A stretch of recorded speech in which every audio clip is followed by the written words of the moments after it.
budget definitely sounds useful then. Could you help me set it out? Okay, so if you have a look in the book on page 17, you can see where we've laid out a budget for income and expenditure for a student for 1 month.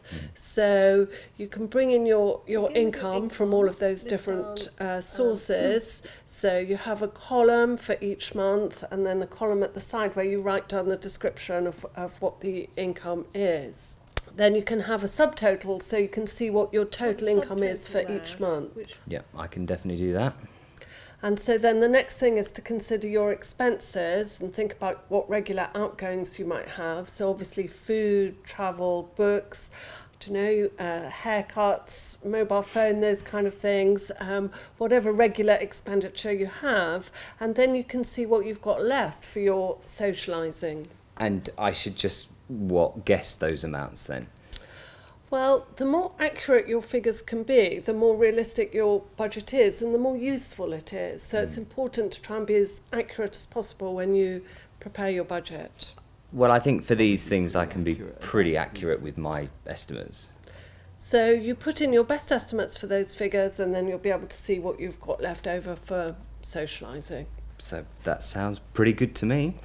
And then the final thing to do is to work out a balance each month. And most importantly, make sure that your expenditure is less than your income. But what if my expenditure is greater than my income? Okay, if your expenditure is greater than your income, then you can look and see if you can reduce any of those elements of expenditure, a bit less on food, a bit less on travel, a bit less on socialising.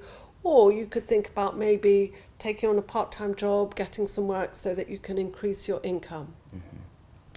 That has been really helpful. Thank you very much. I'm definitely going to prepare a budget for next term. Great. So remember my top tips then. So the first one is don't borrow any more than you absolutely have to. Take the time to prepare a budget for yourself so that you can stay in control of your money. Make sure that you identify all of your expenses when you're doing that so you don't forget something that's an important regular expense.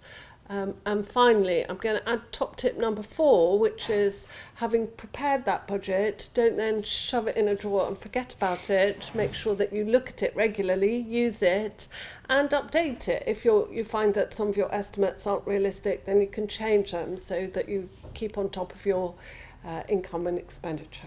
Thank you very much.